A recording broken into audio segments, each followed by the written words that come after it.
Welcome to Young and Profiting Podcast, David. Thank you. It's so great to be here. I'm super excited. I love to learn about the brain, and so do my listeners. We've had a handful of episodes. Yeah, we love learning about the brain on Young and Profiting Podcast, and we've had a handful of episodes on the topic with renowned experts like Dr. Caroline Leaf, Dr. Daniel Amen, Jim Quick, and a few others. But I feel like we've still only scratched the surface on the topic. There's so much to learn about the brain, and I guarantee you, Young and Profiters, today is going to be an interesting episode because we have the brilliant David Eagleman joining us on Yap. So David is a neuroscientist at Stanford University. He's also the co-founder of Neosensory and BrainCheck. He also directs the nonprofit organization Center for Science and Law, and he's best known for his work on sensory substitution, time perception, brain plasticity, and neurolaw. He's had a PBS series. He also has a show on Netflix called The Creative Brain. In addition to all of this, David is a best-selling author, and his latest book, Livewired, The Inside Story of the Ever-Changing Brain, covers decades of research about our brain.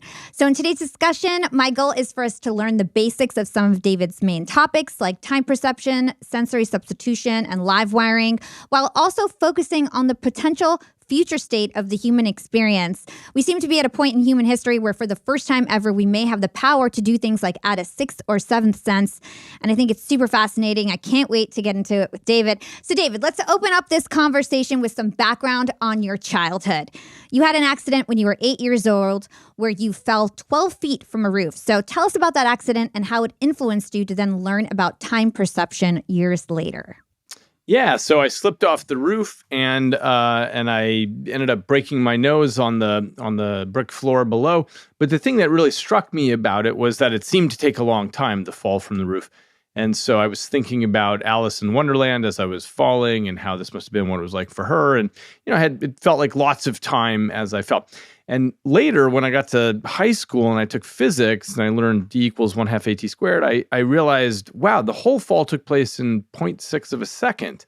And I couldn't reconcile that. I couldn't figure out how how it had seemed to have taken so long. So I got really interested in perception. I became a neuroscientist, and I've studied a lot about time perception in my laboratory. And so one of the experiments I ended up doing then was dropping people from a 150-foot tall tower backwards in free fall, and they're caught by a net below. And I measured time perception on the way down. And I made a series of discoveries there. Essentially, the bottom line is we don't actually see in slow motion. Instead, it's a trick of memory. When you're in a life-threatening situation, you're laying down really dense memories such that when you read it back out, when you say, what just happened? What just happened?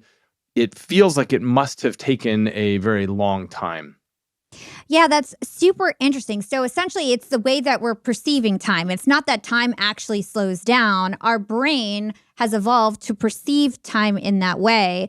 And it turns out that the whole world is sort of like an illusion in that sense. Can you talk to us about that? Well, that's right. I mean, there's a sense in which you're never perceiving time directly. You're always living at least half a second in the past.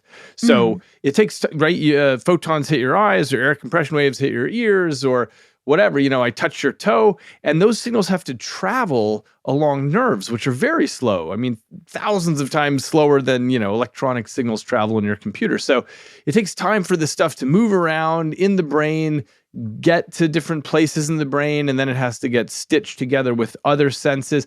And by the time all of this gets done and you're served up a conscious perception of what happened, the event's already long gone by that point, and you're living in the past. So and by the way, I've been pursuing a hypothesis that taller people live farther in the past than shorter people because it takes longer to get all the signals there.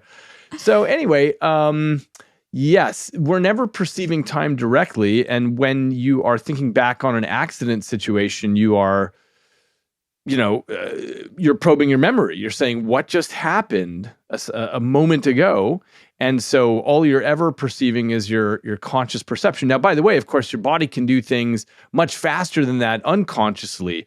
Like when, your foot gets halfway to the brake, when you realize a car is pulling out of the driveway ahead of you. that happens before you're consciously aware. You become aware by the time your foot's already on the move.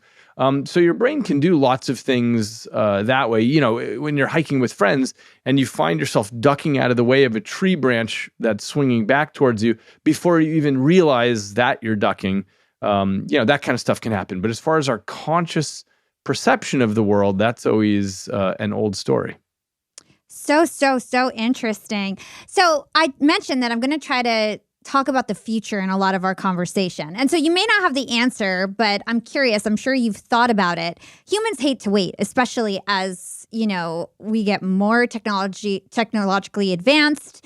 We don't even like to wait for our files to download on the computer, right? So do you think there's going to be some sort of a future where we can manipulate time in that way, where we feel like we're at least not waiting?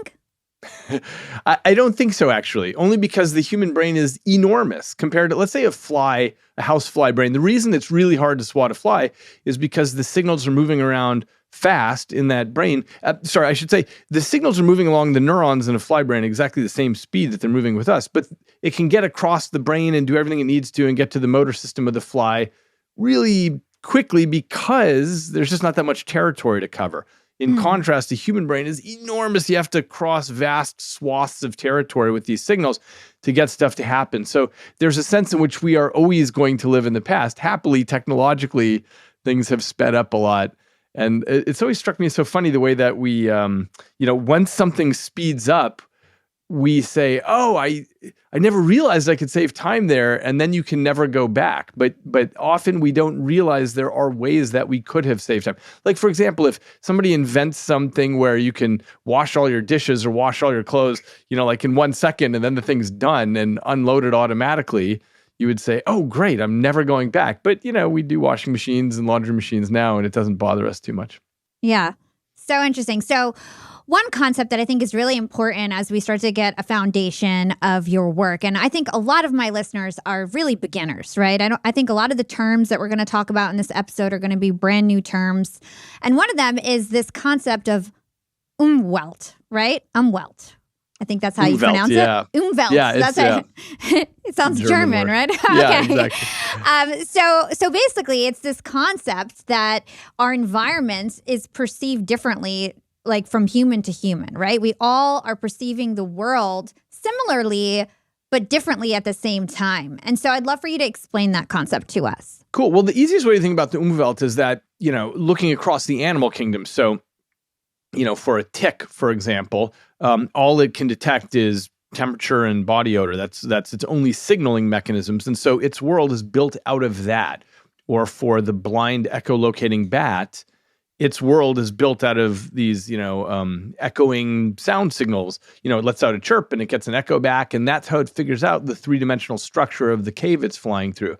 Or for the black ghost knifefish, it's just detecting it has electrical fields around it, and it's detecting when that gets perturbed by, let's say, a rock or some predator there. And those are the only signals that it has that it can pick up on from the world. And so that's this concept of the Umwelt, which is, that's how it constructs its reality. And what I've always found interesting is that presumably we all, every animal species accepts its reality as the entire reality out there, because why would you stop to ever question or think that maybe there's something beyond what you can detect? But what you said is also correct. And this is actually the topic of my next book, which is the difference from human to human has been fascinating to me. Just as one example, well, an easy example is color blindness, right? So let's say this person's colorblind, this person's not. They're actually seeing the scene differently. And we now know that a small fraction of women have not just 3 types of color photoreceptors in their eye, but 4 types, which means they're seeing colors the rest of us aren't seeing. And or take something like synesthesia, which is where someone, let's say, looks at letters or numbers and it triggers a color experience, or they taste something and it puts a feeling on their fingertips, or they hear something and it causes a visual for them. There are many forms of synesthesia, but the point is it's not a disease or a disorder. It's just an alternative perceptual reality. And different people, like 3% of the population has synesthesia and others don't. Or something that I've been studying a lot lately is what's called hyperphantasia, or at the other end of the spectrum, aphantasia, which is how you visually image something. So if I ask you to imagine an ant crawling on a tablecloth towards a jar of purple jelly, for some people, that's like a movie in their head. They can see the whole thing. Other people, it's just conceptual. There's no picture there at all. So the first group is called hyperphantasic. The second group is called aphantasic. And it turns out that across the population, everybody is smeared way out here. And so although we would assume that everyone has mental imagery that's like ours, in fact, everybody's totally different with this stuff. So this is what I've been spending my time writing about lately, is the differences between humans. Extremely fascinating to me. Yeah, and I feel like there's so many ways we can go. I'm going to do my best to try to navigate this conversation in a way that I feel like will really lock in the most important things for my listeners. So I feel like I do want to stick on the topic of animals. I think this is really interesting. You alluded to it before that, as humans, we experience things that are normal to humans, our five senses. But then like a dog has this amazing experience with their nose and smells, right? And all of these other animals have senses that we can't even imagine what that would be like. And so help us understand, what are the different senses out there that humans are essentially missing out on? Well, okay, so almost all animals have a sense of smell that's so much better than ours. I don't know if you saw my TED talk, but I did this example of, really imagine that you are a dog. Imagine you've got this long snout with 200 million scent receptors in it. And everything for you is about smell. And you've got these wet nostrils that attract and trap, scent molecules. And you've got floppy ears to kick up more scent. Everything for you is about scent. And what it would be like if one day you looked at your human master and you thought, what is it like to have the pitiful little nose of a human, right? You might imagine erroneously that there's sort of this missing, black hole of smell. And we all realize we have this missing smell. But of course, we're all trapped inside of our own Umwelt. And so we think, oh yeah, I've got a great Umwelt. I'm detecting everything out there. We don't realize typically that there's so much that we could be sensing. Now, lots of animals have magnetoreception, which means they're picking up on the magnetic field of the earth. And that's how they navigate. That's how they know north and south. So insects, birds, they've all got this. Turns out cows have good magnetoreception as well.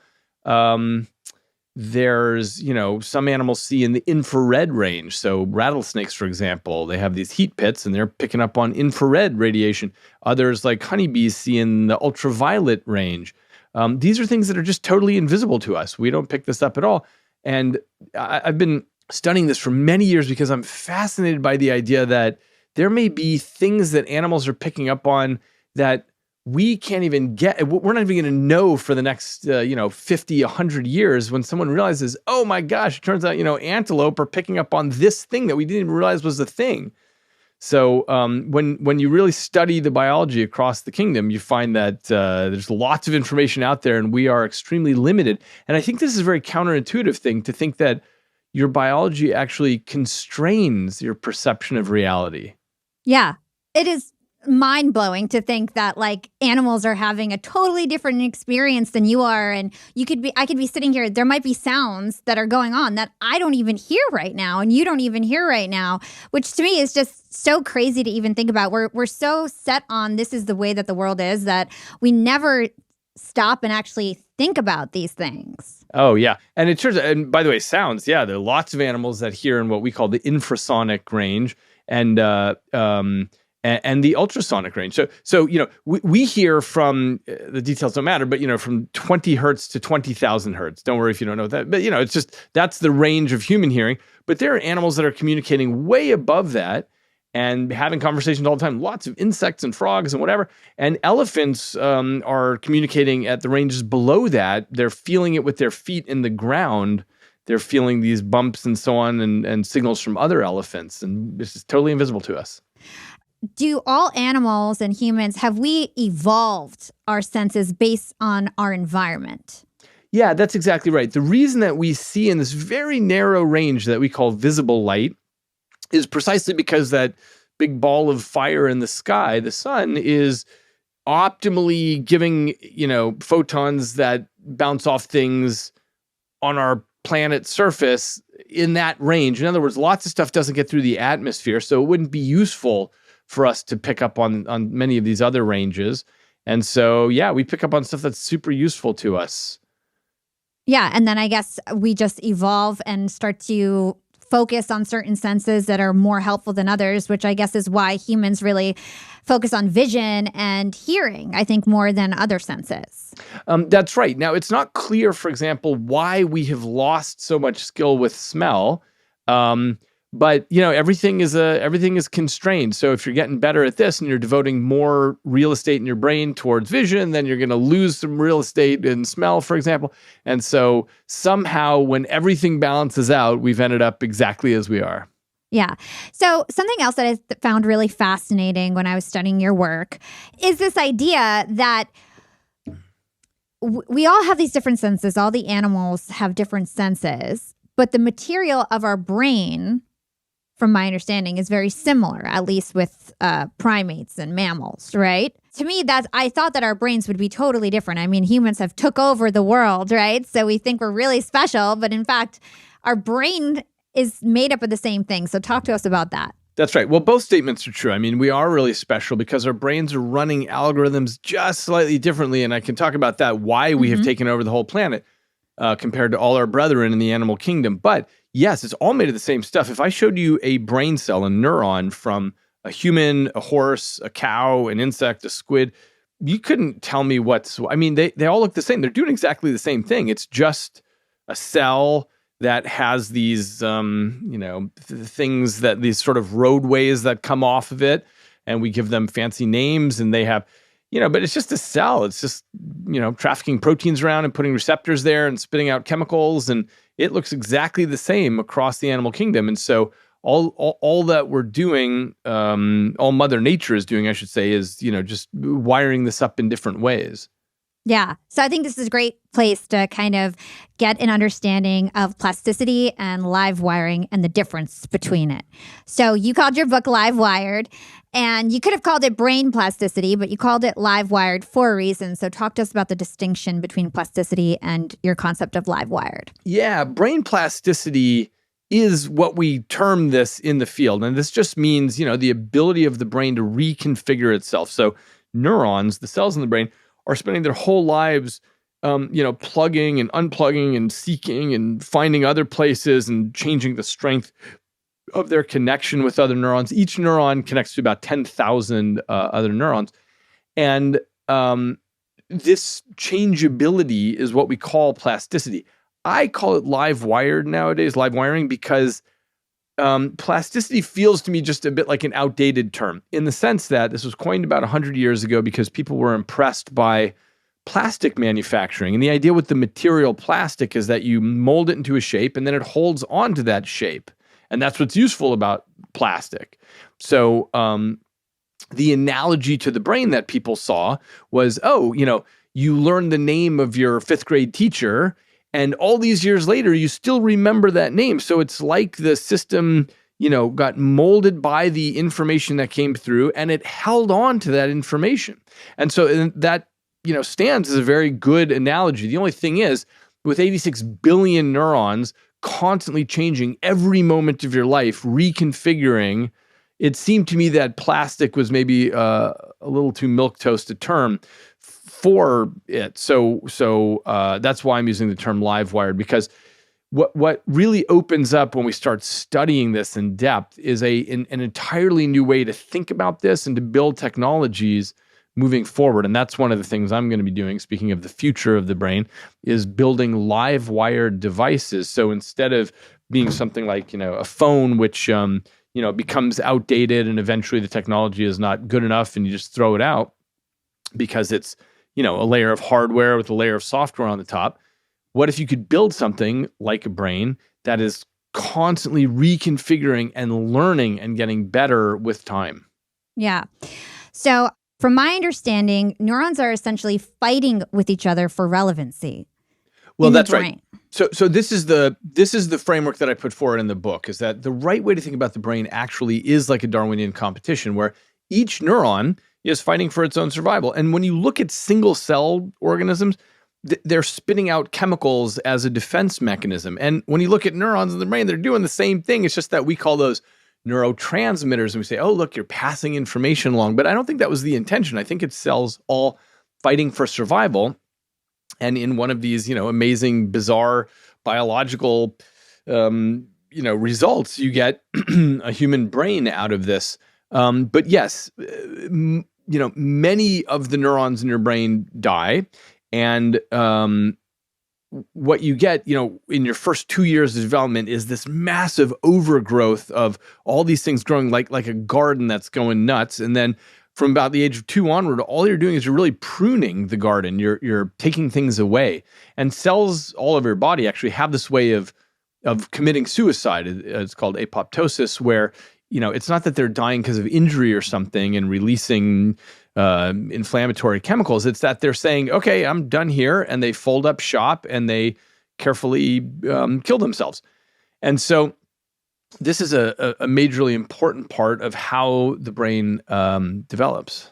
Yeah, Bam, I spent years slaving away in jobs, trying to prove myself, trying to figure out what gave me joy and energy at work, and trying to build truly productive teams. And eventually, I did figure everything out. But what if you could figure out all that stuff about yourself and your team in a fraction of the time that it took me? The Working Genius model will transform your work, your team, and your life by leveraging your natural gifts. And let's face it, you're going to be more fulfilled and successful when you lean into rather than turn away from your true talents. Working Genius can help you discover how to increase joy and energy at work by understanding what your true working geniuses are. The Working Genius assessment only takes 10 minutes and the results can be applied immediately. I took the assessment and my primary 2 working geniuses are inventing and galvanizing. It makes total sense why I am a serial entrepreneur and why I've always created teams and always loved to motivate people. That's like literally what brings me joy and energy. It's why I even started this podcast. And so once I took the Working Genius assessment, it's sort of like everything snapped into place. I really understood, wow, like this is really how my brain works. This is why I've been gravitating towards entrepreneurship and building teams. And it also told me about my working frustrations, why I steer away from other things that really suck the energy out of me, and why I've done things like hire my business partners so that they can handle the stuff that I don't like, because those are their natural talents and not mine. The Working Genius assessment is very affordable and it's also very scalable for your teams. It's only $25 per assessment. And you can get 20% off by using code PROFITING. To get 20% off the $25 Working Genius assessment, go to workinggenius.com and enter the promo code PROFITING at checkout. That's workinggenius.com and use promo code PROFITING for 20% off.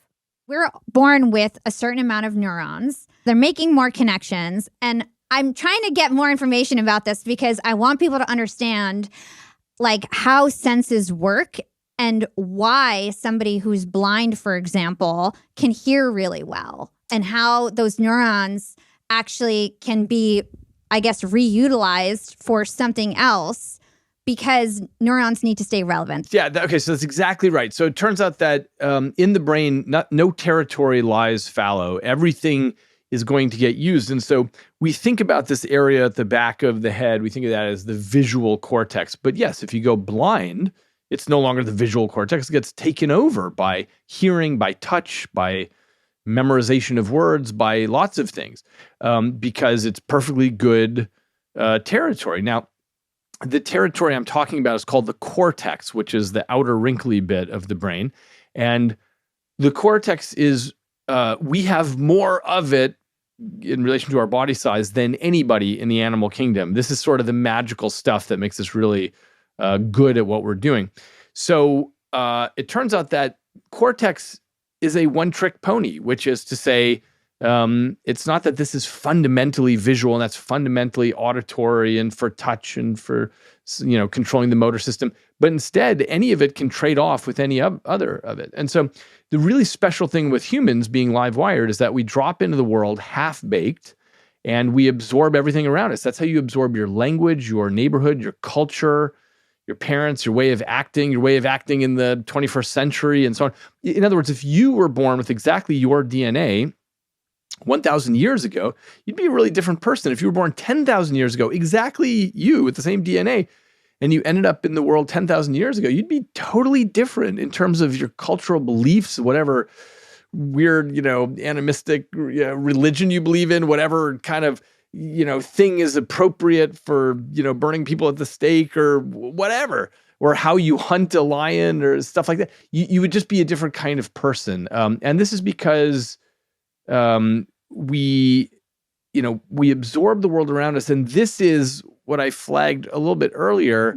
What separates us from our closest cousins in the animal kingdom is that most animals are still dropping into the world essentially pre-programmed. So if you drop in as a goat or an alligator, you essentially know, okay, here's how I, eat, mate, sleep, whatever. And that's it. And you're doing the same thing that goats did 10,000 years ago.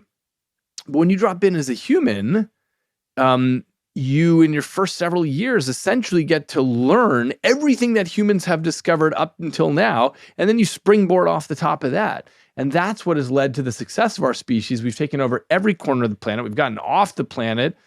We've invented the internet and quantum computation and so on, precisely because we're not starting from square one every time, but we start from where humans have already gotten. Yeah. I think this is such an important point. So essentially what you're saying is that we're born, and you kind of use the analogy of a computer very often. We're born with all these software packages that unpack at certain timelines. For example, the puberty software package that unpacks around 13 years old for everyone. But at the same time, we're supposed to interact and be social animals and absorb information, right? So what happens to people or children who don't get a chance to absorb information? Yeah, so happily these examples are rare, but they're very heartbreaking, which is sometimes you find a child who's had such neglect and abuse that they haven't had all the normal input. So Mother Nature is taking a gamble when she drops a half-baked brain into the world. She's assuming, okay, well, you should get all the normal language and love and touch and, interaction with other humans. And occasionally you'll find a child who's locked up by their parents and they're not talked to, and they have terrible cognitive development. They just don't develop correctly, as in they can never get language. They don't even know how to chew. They can't see very far. It's just a half-baked brain that never gets cooked all the way. And they have real IQ deficits. It turns out there are these things in brain development called critical periods. And one of those is if you don't get enough exposure to language, lots of language in your first several years, you can never get language. So often these children are rescued at some point, and a whole horde of psychologists move in and give them lots of love and lots of training and language and things like that. But it turns out it's too late. You just can't even teach language at that point. And to me, as somebody who's not a brain scientist or anything like that, I thought that the brain was supposed to be plastic, this idea of plasticity. So is it true then that there's certain parts of the brain that just cannot keep, changing or adapting? Plasticity diminishes with age, and it doesn't do it smoothly. It does it with these sort of punctuated moments. So you've got, these critical periods for lots of different things. So for example, learning language, you have to do in the first, let's say 4 or 5 years.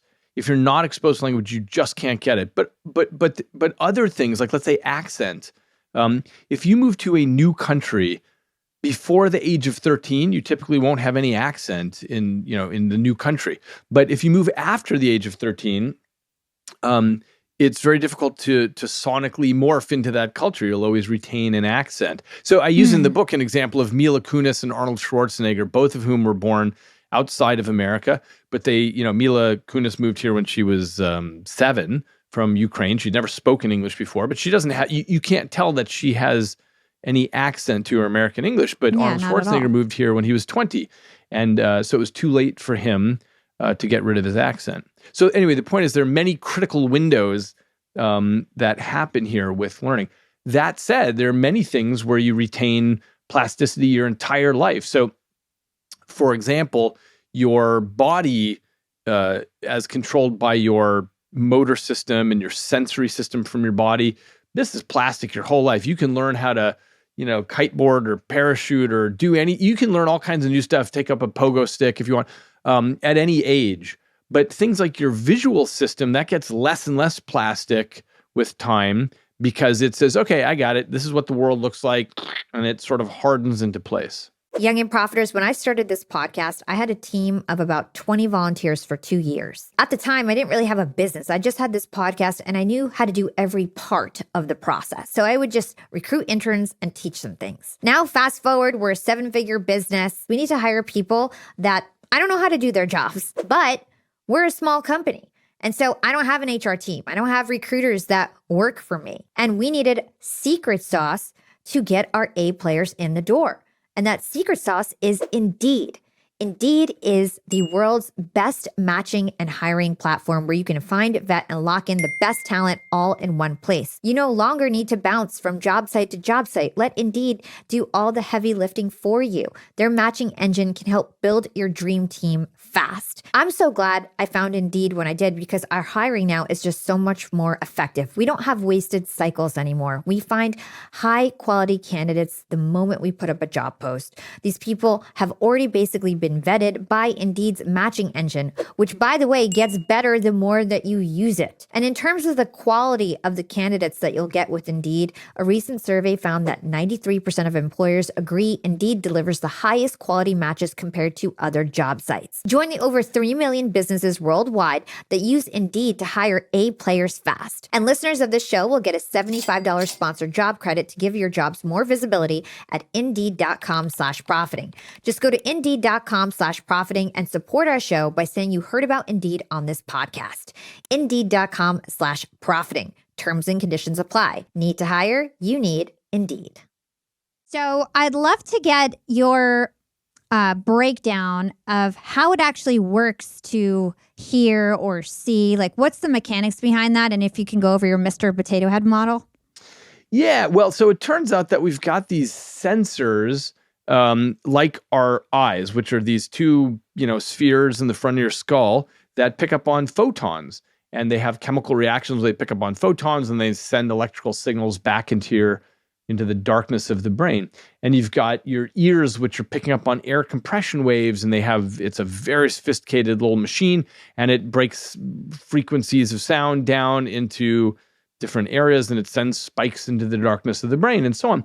And it turns out that, this is the weird and wild part, is that we sort of feel like, oh yeah, I'm just seeing the world. It's like I'm piping light into my head and I'm piping sound into my head, but that's not it at all. Your brain is locked in silence and darkness, and all it has are these billions of neurons sending electrical signals around, and that leads to chemical signals, and that's it. And so all of this is a construction of the brain, what you're seeing, what you're hearing.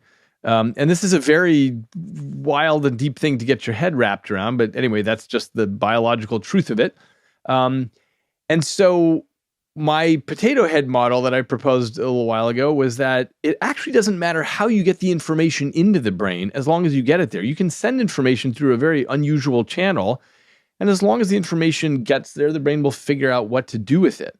And so this was first shown actually at the end of the 1800s, where some experimenters took someone who was blind, and they had a little photo detector that would detect light, and they turned that into patterns of vibration on the head, and the person could essentially come to see via patterns of vibration on their forehead.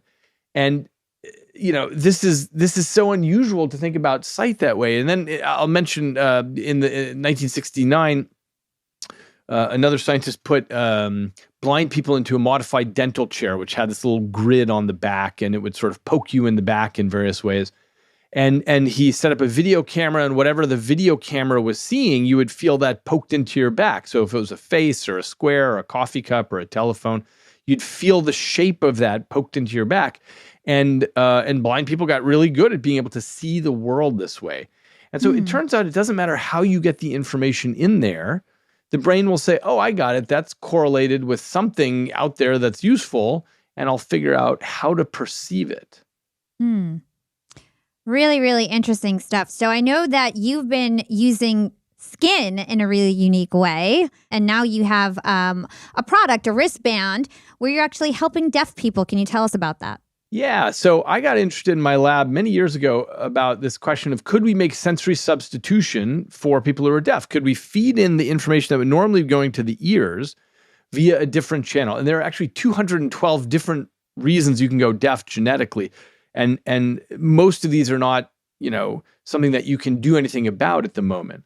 So what I did first is I built a vest with vibratory motors on it. And the vest captures sound and turns that into patterns of vibration on the skin. So sound is broken up from high to low frequency, which is exactly what your inner ear is doing. And then that's going, on your skin, up your spinal cord and into your brain. And deaf people could learn how to hear this way. So I gave a talk on this at TED, and then I spun this out from my lab as a company called Neosensory, and we ended up shrinking the vest down to a wristband. And the wristband does the same thing. It's capturing sound, and it's turning that into patterns of vibration on the skin. And deaf people can come to understand the auditory world around them. Like, oh, that's somebody calling my name. That's the doorbell. That's a baby crying. That's a dog barking. Things like that. And so we're on wrists all over the world now, lots of deaf schools, lots of individuals wearing this. And it's been so gratifying to take something that's a theoretical neuroscience idea and move it all the way to, product that people are using every day. Yeah, it's really awesome what you're doing. And so I'd love to understand, how long does it take for someone to get these vibrations and then eventually have them mean something? Yeah. So the answer is it's a linear increase. So people just get better and better each day. So on day one, we test people after they've been wearing it for the first 10 minutes or so, and they're slightly above chance on being able to recognize certain sounds. But then through time, over the course of weeks, they just get better and better and better. And the really wild part is that by about, let's say, 4 months, people will describe it as hearing.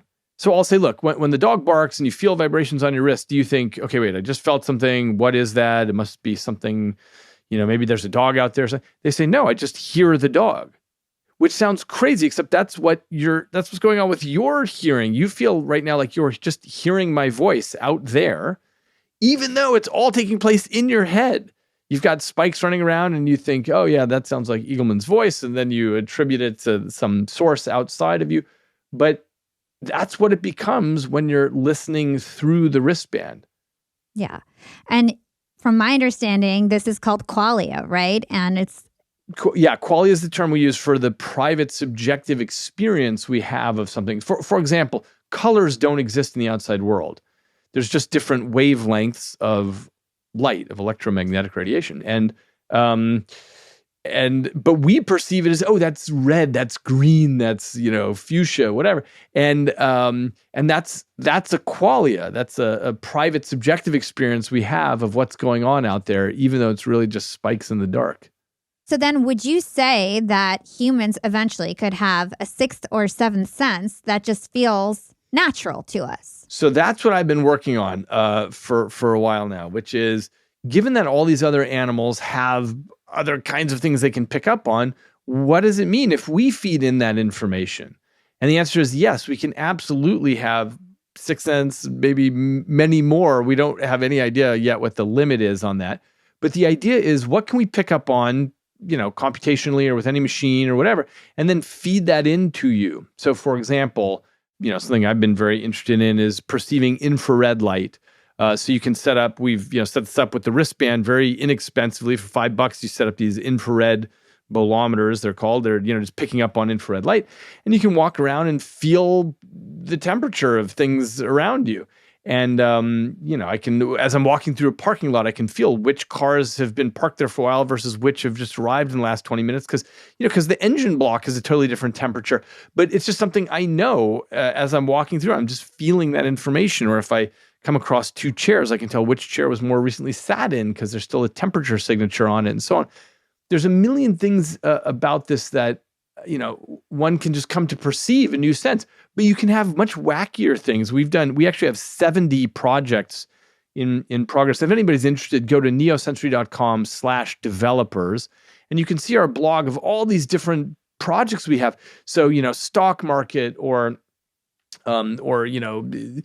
feeling social media with your skin, or firemen or blind people or people with prosthetics or, there's a million different projects we have where we're feeding in new data streams, and you can come to have perception of that. One of the things we've been doing is for drone pilots, where you feel the pitch, yaw, roll, heading, and orientation of the drone on your skin. So it's like you're becoming one with the drone. It's like you stretched your skin up there where the drone is.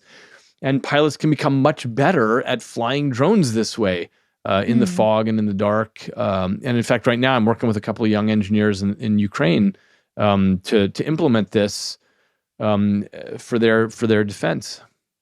Very interesting. Okay, so I want to switch back to what we were talking about a little bit earlier when we were talking about our senses or our neurons sort of fighting for their territory, because I want to get into the concept of dreaming. I think it's super interesting. And I want you to explain why we actually dream. So this is a hypothesis that my student and I came up with some years ago, which is the following. If you go blind, as we mentioned earlier, if you go blind, that territory or visual cortex gets taken over by neighboring kingdoms of data, like hearing and touch. But the surprise in neuroscience is how fast this can happen. So some colleagues of mine at Harvard did this experiment where they took normally sighted people and they blindfolded them and they put them in the brain scanner. And what they found, to their surprise, is that after about an hour, they could start seeing activity in the visual cortex. When you touch somebody or when you play a sound for them, you're actually seeing the visual cortex start responding to that. And what that means is that this takeover process can start happening really fast, because essentially everything in the brain is wired up to everything else.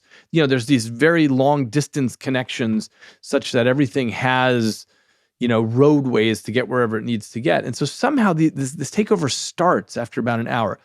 So what we realized was, given the rotation of the planet, this causes a real problem for the visual system, because you end up in the dark for half the cycle. And obviously the thing of interest here is evolutionary time before we had lights, which is just the last, nanosecond of evolutionary time where we had lights or even fire. Most of our history, it's been extremely dark at nighttime, and that means your visual system is disadvantaged during the night. You can still hear and smell and taste and touch during the night, but you can't see. And so we realized the problem is the visual system needs some way of defending itself against takeover, and that is what dreams are about. So every 90 minutes, you've got these very ancient circuits in your midbrain that just blast random activity just into your visual cortex. That's the only place it's hitting, is just primary visual cortex. And every 90 minutes just blasts random activity in there. And so dreaming is the brain's way of defending the visual cortex against takeover. It's essentially a screensaver. So we published this, and we studied 25 different species of primates and looked at how plastic they are. In other words, humans are extraordinarily, adaptable and plastic in their brains. And that means they're at higher risk of the visual cortex getting taken over. Whereas other primates, like the gray mouse lemur, it's called, happens to be very, let's call it pre-programmed, where it, hits adolescence fast and learns how to walk fast and weans from its mother fast and all this stuff, reproduces fast. And so we looked at how much dreaming there is. And it turns out humans have lots of dreaming to prevent the takeover of the visual cortex, whereas other, less flexible animals have less dreaming because they just don't need it as much. Yeah. So if I have this right, basically our visual neurons are being active at night and dreaming. Even though we're not actually seeing anything in our head, those same neurons are basically working so that they can keep their territory, so that they can stay relevant in the brain. That's exactly right. Hey, App Fam. Launching my LinkedIn Secrets Masterclass was one of the best decisions that I've ever made for my business. And I didn't have to figure out all the nuts and bolts of creating a website for my course. I needed a lot of different features. I needed a monthly subscription option. I needed chat capabilities in case anybody had questions while they were trying to make their purchase decision. I needed promo code discounts. I needed a laundry list of features to enable what I was envisioning with my course. But here's the thing. All I had to do was literally lift a finger to get it all done. And that's because I used Shopify. Shopify is the easiest way to sell anything, to sell online or in person. It's the home of the #1 checkout on the planet. And Shopify's not so secret is Shop Pay, which boosts conversions up to 50%. That means way fewer carts get abandoned and way more sales get done. If you're into growing your business, your commerce platform better be ready to sell wherever your customers are scrolling and strolling. On the web, in your store, in the feed, and everywhere in between. Put simply, businesses that sell more sell with Shopify. Upgrade your business and get the same checkout we use at Yap Media with Shopify. Sign up for your $1 per month trial period at shopify.com/profiting, and that's all lowercase. Go to shopify.com/profiting to upgrade your selling today. Shopify.com/profiting. I've heard you say you think dreams are meaningless and you feel like it's sticking your head in a night blender when you go to sleep. So I'd love to understand why are dreams meaningless then? Because a lot of people make up these stories like I can tell the future with my dreams and things like that, but you say that's nonsense. Yeah, it's just random activity. What happens is, the synapses, the connections that are hot during the day are the ones when you blast random activity in there, those tend to be the stories that get activated. So, if I'm thinking about my boss who said this to me, or I'm thinking about this big thing that I have to do tomorrow, then it's likely that that's going to come up in my dreams. But we all know dreams are they're so weird in their plot lines. And because the brain is a natural storyteller, we end up imposing narrative. And by the way, when you wake up and you tell somebody else your dream, you're doing a whole nother layer of imposing narrative on it, because even just saying it out loud, you have to sort of make things make sense. But truthfully, it's just random activity. And it's kind of like a Rorschach blot. If you just look at some random blob of ink, can you see things that you think are relevant to your life? And you say, oh yeah, that looks like, this is sort of a blob that's telling me that I should go change careers and whatever. We can do that with our dreams as well. It's just random activity. And you can say, yeah, that, I really thought of something here, whatever. But yes, it's all random activity. And what we do is we impose meaning on it. Yeah. And I have to say, yeah, some of us do. I mean, I've done it. I think a lot of people try to make dreams this like magical experience, right? And I feel like so much of the human experience can be pretty silly in this way. So I'd love to talk about the intersection between, science and religion. You've been studying the brain, and I feel like you probably have a very unique perspective on the world. I mean, parts about our brain and our life is still really mysterious, right? We don't really know how consciousness exactly works still. Yep. And so there is mystery and sort of magic to still, because we don't understand everything. But, I'd love to understand what you feel about all of this now. My general feeling on it is the world is full of mystery. The amount of stuff we know in science and have written down in big fat textbooks is a tiny fraction of what's going on out there. Actually, I wrote an article in Discover magazine back in 2004 called 10 Unsolved Mysteries of Neuroscience, and they're still unsolved. I mean, we are in deep mysteries all around us. And yeah, take consciousness. I mean, consciousness, somehow you put together all this physical stuff of the brain and you experience qualia, as we talked about. You experience pain and the beauty of a sunset and the taste of cinnamon and, the smell of lemon pie and all these things that we experience, but we have no idea how to build pieces and parts. We can't build, with transistors, a computer and say, oh yeah, it's enjoying this, even though I'm laughing at this YouTube video that I'm watching, the computer presumably is just moving around zeros and ones and not entertained by it. But somehow our brains, we think we're just made of cells, and yet we are feeling stuff. So there's lots of mystery around us.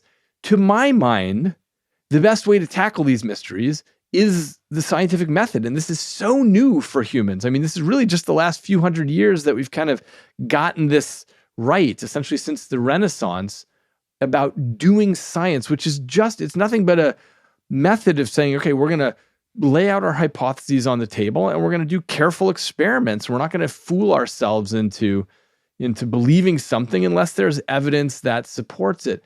And so to my mind, that's the way to tackle it. Now, the issue is we have a world full of religions. There are 2,000 different religions on this little planet that we're on. And the part that's always struck me as crazy is that people are willing to fight and die for their version of their religion. There's a real lack of intellectual humility there. Obviously, if one religion were true, we might expect that it spreads around the world and everyone says, oh yeah, that one seems pretty right. But obviously they're all made up. And when you look at stuff like, Judeo-Christian Islamic religion, has this idea that the earth is 6,000 years old. Well, the Japanese were making pottery 7,000 years ago, and people were writing on caves 30,000 years ago, and so on. So you'd have to explain how they got there before the. Anyway, it's so goofy. This idea of like Adam and Eve and creation and so on is so clearly incorrect that there's absolutely no reason to believe in this religious story. But I have felt that it's difficult to say, given the amount of mystery that we face, to say, okay, well, we've got this all figured out. And so, it's a cold universe and there's nothing but deterministic physics and so on. We just don't know enough to say that. That may well be the case. We just don't know enough to pretend that science has it all figured out. And so I call myself a possibilian, and that means I'm interested in the possibility space. In other words, this just is the scientific temperament, is saying, what could be going on here? How did we get here? What is our purpose here? If anything, what is happening around here? And the best way to tackle that is with the tools of science, which means anything gets to be on the table at first, and then we use the tools of science to rule out particular things, like that the Earth is 6,000 years old, and we use the tools of science to open up new folds in the possibility space that we hadn't even thought of before. But the idea is the scientific temperament always allows lots of hypotheses on the table, and then we gather evidence to weigh in favor of some of those and and against others. And that's what I think we should be doing. That's what I call Possibilianism. And I actually presented this in a TEDx talk many years ago. And I got hundreds of emails right afterwards from people saying, hey, I think I'm a possibilian too. And it became this worldwide movement. There were newspapers and articles that people sent me from India, from Uganda, from whatever. Facebook groups sprang up. And now, 11 years after this original talk, there's so much activity about possibilianism. And I'm so happy about this because I feel like there wasn't a position that people could take if they happened to feel the way I did about this. The only thing that was available is to say, okay, either I'm religious and I believe what my parents and my culture told me, or I'm a strict atheist on the other end of the spectrum, where I think nothing interesting is going on here. There's nothing else in the universe for us to understand. Or you would call yourself an agnostic, which means I don't know. That's all agnosticism means, is not knowing. But possibilianism is a much more active thing of saying, hey, we're going to go out and explore the possibility space and shine a flashlight around this and try to figure out what's going on. And I feel like this is so positive for mankind. I feel like it could really help solve a lot of the self-inflicted issues that we have as people. Yeah. To this day, it's every time I see religious conflict, it just blows my mind. I mean, the whole history of Europe was really defined over the last 500 years, was defined by fights between the Catholics and the Protestants. I don't mean fights, I mean killing, like murdering. And it feels like you look at this stuff and it's so goofy. And yet this is the history that we have been surrounded with and still have to deal with in a lot of the world. I feel like I think I'm correct in looking at the world now in 2022 and thinking, okay, we're maturing a bit. At least much of the world is maturing out of this idea of, okay, this particular ancient religion that I was taught is the truth. But anyway, I hope that's right. Let's talk about the future a little bit, and then we can close this out. David, thank you so much for your time. Yeah. I want to talk about your book, Livewired, right? Much of the world and how we view it is very much like hardware and software. And so I'd love to have you help us imagine what a future could be like if Livewired was put in the picture in addition to this hardware and software world that we live in. Yeah. I mean, so this is going to be my next, so I'm running 3 companies right now, but this is going to be my next one. It's called Livewired. because I'm really interested in building this. I mentioned this before. I just feel like the way we think about building all our technology now and the way that everything is set up, our factories are set up, and our education system is set up is, okay, yeah, you make a hardware layer and then you put software on top of it. And that's been a great idea and it's been super successful, but it's just not the way that biology ever does anything. And biology can do extraordinary things that computers cannot. And as I mentioned earlier, computers are obsolescent from the day they come off the factory. So I'll give an example, which is the Mars rover. I can't remember if it was Spirit or Curiosity. One of them. Anyway, it got up to Mars. It did an extraordinary job, rolled around the red planet and, saw lots of stuff. But then it got its right front wheel stuck in the Martian soil and it couldn't move out of there and it died. Okay. Contrast that with what happens when a wolf gets its leg caught in a trap. The wolf chews its leg off and then figures out how to walk on 3 legs. It's not that it was pre-programmed to walk on 3 legs. It just figures it out. It figures out how to make that happen because it is driven by, motivations. It wants to get to food, to water, back to its pack and so on. So it just, figures out how to run its body differently. And wouldn't it be great if we could build $1 billion Mars rover, if we're spending all that money and effort on it, if it could just, saw off its wheel and then figure out how to operate in a different way. So this is the idea of live wiring. And it's still the case that almost everything we program and the robots we build and the Mars rovers we build are all totally pre-programmed. This is what your body looks like. This is how you're going to operate it, as opposed to letting it operate like a human infant where it has to figure out its body. I mean, imagine building a robot that flops around for years and eventually crawls and eventually learns how to walk. That's the kind of thing we need to do if we want it to be flexible and live wired. And so I'm very interested in the possibilities. I think the future is going to be much more biological than the way we do it right now, which is we build hardwired machinery that is inflexible. Yeah. And so my next question for you is, what's the difference between live wired and AI? Because from my understanding, AI is supposed to be it learns and can adapt. So I'd love to understand the difference there. Yeah. I mean, the thing about AI, it can do very impressive things, but it's still not nearly as good as a kid. A 5-year-old can walk into a room, navigate a very complex room, between the couches and under the table and whatever, can find her way to food and put food in her mouth, can socially manipulate adults, can do all these things. AI is really stupid in comparison to that. It's very good. It's extraordinarily good at, for example, image recognition or categorization of things. But it can only tackle problems that are discrete and rule-based. So, for example, AI is great at chess and at Go. It's beat the world champions at that. But that's only because that's a constrained, rule-based system that doesn't have anything outside of it. And the real world is nothing like that. And so, by the way, even though people often think, oh my gosh, AI can do anything, it's taking over everything, it can't even do any sort of strategy-based video game where you're running around with a gun and you're having to do strategies or whatever. It can't do well at any of that stuff. So that's the difference, is that a live wired child can figure out all kinds of things in the world. AI can only do these very basic things right now. Yeah, and this makes me feel good because I think all of us are really worried about AI. We're told to get worried about it, right? We're sort of fed this. So as somebody who studies the brain, do we have anything to worry about? I mean, eventually we might, but certainly not right now. Certainly not right now. I mean, you can just, turn the computer off. I mean, it's still doing what it is told, as in, hey, I want you to absorb 1 billion pictures of cows and horses and then get really good at being able to determine the difference between these. So what it does is it trains on a training set of, let's say, 1 billion images where it's labeled, okay, this is a cow, this is a horse, this is a cow.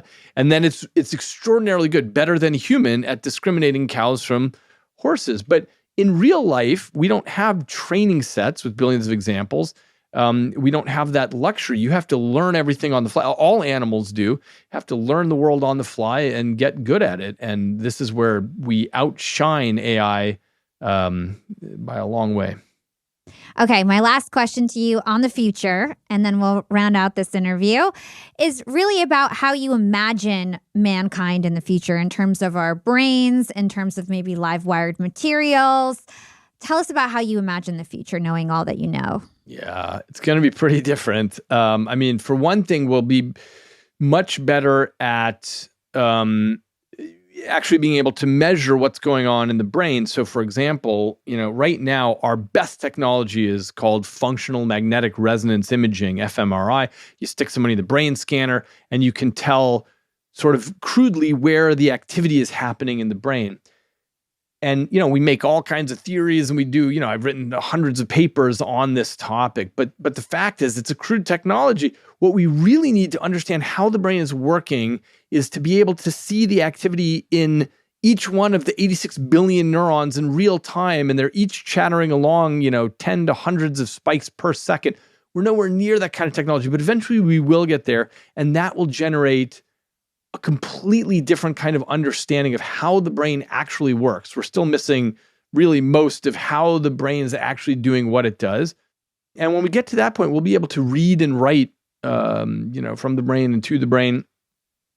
And that's going to change everything. Right now, the brain is really locked in this armored bunker plating of the skull, and we can't do much with it except for, I can I can try to read your intentions and you mine by our words and by our behavior, but it's pretty limited. So there may be in the distant future, straight brain-to-brain communication, which is a very different sort of bandwidth of communication.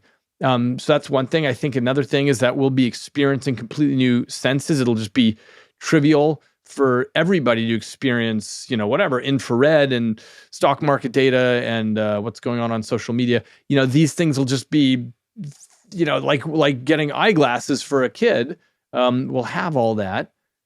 So I think we have more in common with our ancestors of 5,000 years ago than we have in common with our descendants of 100 years from now.